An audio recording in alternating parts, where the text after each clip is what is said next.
एक दिन वो एक आइलैंड पर घूमने जा रही थी। असल में ये आइलैंड उसके दादा का था। उसके दादा ने उसे कई साल पहले गोद लिया था और अब उनकी मौत के बाद ये आइलैंड एल्मा को विरासत में मिला है। आइलैंड पर अंकल जो ने उसका स्वागत किया। वहाँ पर एक बहुत सुंदर सा घर था। उसने फैसला किया कि वो आज की रात इसी आइलैंड पर गुजारेगी। रात के समय अपने दादा की वीडियोस देखकर एल्मा का दिल भर आया। एक वीडियो में उसके दादा ने बताया कि स्नो नाम की एक मादा भेड़िया कुछ साल पहले न जाने कहां से इस आइलैंड पर आ गई थी और समय के साथ उन दोनों में गहरी दोस्ती हो गई। दादा ने एल्मा से कहा कि वो भी स्नो को ढूंढकर उससे दोस्ती कर ले। उस रात शेर के बच्चे वाला प्लेन बेहद खराब मौसम की वजह से उसी आइलैंड पर क्रैश हो गया। क्रैश की आवाज सुनकर एल्मा डर गई और उसने बाहर जाकर देखा, लेकिन वो आइलैंड बहुत बड़ा था तो उसे कुछ नहीं मिला। अगली सुबह चार्ल्स और एली नाम के दो नौजवान वहां आए। उन्होंने स्नो को कैद करने के लिए जाल बिछा दिया। असल में वो भेड़ियों के पार्क के मालिक थे और उसके लिए स्नो को पकड़कर ले जाना चाहते थे। कुछ देर बाद स्नो जाल में फंस गई, लेकिन अपनी सूझबूझ से चार्ल्स और एली के आने से पहले ही वो जाल काटकर भाग निकली। फिर वो तैरकर आइलैंड की दूसरी ओर जा पहुंची, जहां उसकी मुलाकात एल्मा से हुई। पहले तो एल्मा घबरा रही थी, लेकिन फिर उसने अपने दादा की बात याद की और स्नो को पुचकारने लगी। कुछ देर बाद एल्मा प्लेन क्रैश की जगह पर पहुंची। खुशकिस्मती से शेर के बच्चे को कोई चोट नहीं पहुंची थी। वो एक पक्षी के घोंसले में गिर गया था, लेकिन पक्षी ने उसे नीचे धक्का दे दिया और इसके बाद वो सीधा जाकर एल्मा की गोद में गिरा। एल्मा भी उसे अपने साथ घर ले आई। उसी वक्त स्नो भी अपने छोटे बच्चे के साथ घर में आ गई। घर में 3 प्यारे जानवर देखकर एल्मा बहुत खुश थी। उसने तुरंत अंकल जो को बुलाया, लेकिन उन्होंने एल्मा से कहा कि इन खतरनाक जानवरों को घर में रखना ठीक नहीं है, तुम्हें इन्हें जू वालों को दे देना चाहिए।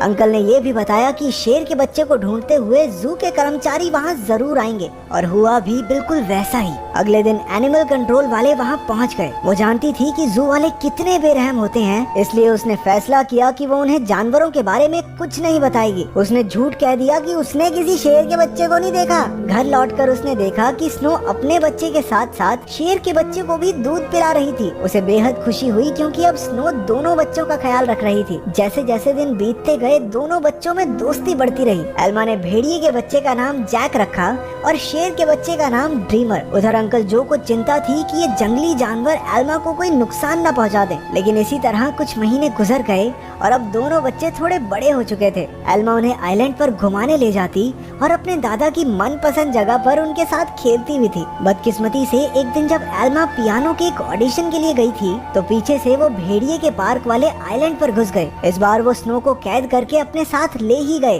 उधर एल्मा का सिलेक्शन भी हो गया और वो बेहद खुश थी, लेकिन जब वो घर लौटी तो उसके होश उड़ गए। उसके घर का सारा सामान बिखरा हुआ था क्योंकि दोनों बच्चे भूख की वजह से परेशान हो गए थे। एल्मा ने स्नो को ढूंढने के लिए पूरा आइलैंड छान मारा, लेकिन स्नो तो वहाँ थी ही नहीं। अब उसे ही बच्चों का पेट भरना था, इसलिए उसे ना चाहते हुए भी अपनी पियानिस्ट की नौकरी छोड़नी पड़ी। एक दिन अंकल जो फिर से वहाँ आए और खूंखार जानवरों को अब तक वहाँ देखकर गुस्से से भर गए। उसने एल्मा से उसी वक्त जानवरों को जू में भेजने को कहा, लेकिन एल्मा ने उन्हें समझाया कि उसके दादा की यही इच्छा थी कि वो जानवरों के साथ रहे और फिर जू में न जाने इन मासूमों पर कितने अत्याचार होंगे। आखिरकार अंकल जो भी मान गए और एल्मा को गले से लगा लिया। अब उनका सारा समय जानवरों को खाना खिलाने और उनका पूरा ध्यान रखने में जाता था। एल्मा को जैक और ड्रीमर से बहुत प्यार था और बदले में जानवर भी उस पर जान छिड़कते थे। देखते ही देखते 1 साल गुजर गया और अब दोनों जानवर बड़े हो गए थे। अंकल जो शहर से उनके लिए मांस लाया करते थे, लेकिन उनके पास जाने में उन्हें डर लगता था। उन्होंने फिर से एल्मा को समझाया कि इनके साथ रहना खतरे से खाली नहीं है, लेकिन एल्मा किसी कीमत पर उन्हें छोड़ने को तैयार ही नहीं थी। एक दिन एक माँ बेटी कश्ती में आइलैंड के नजदीक आए। उन्हें देखकर जैक उनके पास जाने लगा। जैसे ही एल्मा ने ये सब देखा, वो जैक को रोकने के लिए भागी, लेकिन वो एक पत्थर से टकराकर नीचे गिर गई और उसके सर में चोट लगने की वजह से वो उसी वक्त बेहोश भी हो गई। वो माँ बेटी ये सब नहीं देख पाई और वापस कश्ती में चली गई। कुछ ही देर में जैक और ड्रीमर एल्मा के पास आए और उसे उठाने की बहुत सी कोशिशें की, लेकिन कोई फायदा नहीं हुआ। वो कई घंटों तक जोर जोर से आवाजें लगाकर मदद के लिए पुकारते रहे, लेकिन कोई नहीं आया। जल्द ही रात हो गई और दोनों जानवर एल्मा से सटकर बैठ गए। उन्होंने पूरी रात जागकर एल्मा को गर्माहट दी। अगली सुबह अंकल जो ने एल्मा को कई बार कॉल की, की, लेकिन कोई जवाब न मिलने पर वो समझ गए कि कुछ तो गड़बड़ जरूर है। वो तुरंत आइलैंड पर पहुंचे। उन्हें लगा कि जरूर इन जंगली जानवरों ने एल्मा पर हमला कर दिया होगा, इसलिए उन्होंने एनिमल कंट्रोल वालों को कॉल कर दिया। लेकिन जब उन्हें एल्मा बेहोश मिली और जानवरों को उसकी रक्षा करते देखा तो उन्हें अपनी इस हरकत पर बहुत पछतावा हुआ। इसके बाद जब एल्मा को हॉस्पिटल ले जाया गया तो डॉक्टर ने उन्हें बताया कि अगर जैक और ड्रीमर ने उसे गर्माहट न दी होती तो शायद वो आज जिंदा न होती। उधर एनिमल कंट्रोल वालों ने जैक को पकड़कर इलाई और चार्ल्स को सौंप दिया। उन्हें एहसास हो गया कि जैक तो स्नो का ही बच्चा है। वहीं ड्रीमर को एलन नाम के एक आदमी को बेच दिया गया जो एक जू चलाता था। एलन बहुत बेरहम आदमी था जो अक्सर अपने जानवरों को पीटा करता था, लेकिन अपने बाप से बिल्कुल उल्टा उसका बेटा रैफा बहुत नरम दिल का था। जल्द ही उसकी दोस्ती ड्रीमर से हो गई, लेकिन कुछ ही दिनों में बेचारे ड्रीमर को कई नशीली दवाइयां देकर सर्कस में करतब करने के लिए मजबूर किया जाता। ड्रीमर ने अब तक की अपनी जिंदगी मजे से आइलैंड पर गुजारी थी, लेकिन इन बेरहम लोगों ने उस पर काफी बुरा असर डाला, इसलिए राफा अक्सर उसके पास उसे शांत करने जाया करता। उधर हॉस्पिटल में एल्मा ने होश में आते ही जैक और ड्रीमर के बारे में पूछा। अंकल जो ने भारी दिल के साथ उसे सब सच बता दिया। जैसे ही एल्मा हॉस्पिटल से बाहर आई वो सीधा एनिमल कंट्रोल के दफ्तर में पहुंची। उसे पता चला कि जैक को तो भेड़ियों के पार्क में भेज दिया है और ड्रीमर को उन्होंने एक सर्कस ग्रुप को दे दिया था। ये सुनते ही वो गुस्से से भर गई और ऑफिसर पर चिल्लाने लगी, लेकिन अंकल जो ने उसे शांत किया। कुछ समय बाद एल्मा ने एली को फोन करके जैक के बारे में पूछा। एली ने बताया कि जैक बहुत खुश है और यहाँ उसके कुछ दोस्त भी बन गए हैं। इससे एल्मा को थोड़ी तसल्ली मिली, लेकिन अब भी वो ड्रीमर के लिए बहुत परेशान थी। अगले कुछ हफ्तों तक वो शहर की हर एक सर्कस में गई और सबसे ड्रीमर के बारे में पूछताछ की, लेकिन कुछ हाथ नहीं लगा। उधर ड्रीमर की वजह से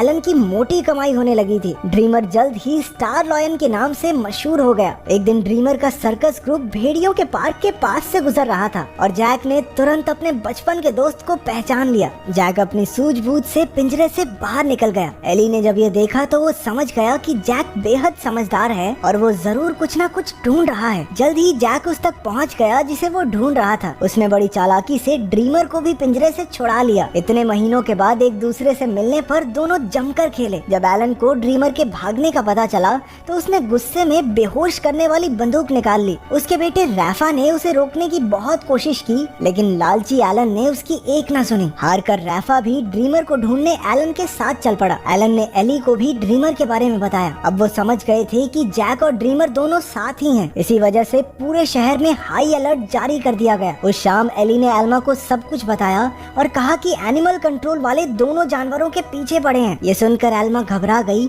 लेकिन एली ने बताया कि उन्होंने जैक के शरीर में एक ट्रैकर फिट किया था। जैक और ड्रीमर की आखिरी लोकेशन एक जंगल के आसपास थी। अब एल्मा और एली ने मिलकर जानवरों को ढूंढने का फैसला किया। उधर दोनों जानवर शहर में खुलेआम घूम रहे थे, इसलिए पुलिस ने शूट एट साइट के ऑर्डर्स दे दिए। बाद में दोनों जानवर फिर से जंगल में पहुंच गए, जहां एलन और रफा ने उन्हें देख लिया। लालची एलन ने ड्रीमर पर अपनी ट्रैंकुलाइजर गन से हमला कर दिया, लेकिन उसी वक्त जैक बीच में आ गया और अपने दोस्त के बदले खुद गोली का शिकार हो गया। बेचारा जैक तो उसी वक्त बेहोश हो गया, जबकि ड्रीमर को वहां से भागने का मौका मिल गया। उसके भाग जाने के बाद रफा ने तुरंत जैक का ट्रैकर हटाकर उसे एक दवाई दे दी, जिससे बेहोशी की गोली का असर खत्म हो जाए। कुछ देर बाद बाप बेटा एक बार में पहुंचे और एली और एल्मा भी एक ट्रैकर के जरिए उन तक पहुंच गए। एलन ने उनसे कहा कि उसके पास कोई ट्रैकर वगैरह नहीं है और उन्हें बाहर भेज दिया, लेकिन समझदार रैफा ने बाथरूम का बहाना बनाकर एली और एल्मा को सब सच बता दिया। वो उन्हें जंगल में ले गया, जहां आखिरकार उन्हें ड्रीमर मिल गया। इसके बाद ड्रीमर उन्हें एक झोपड़ी में ले गया, जहां जैक आराम कर रहा था।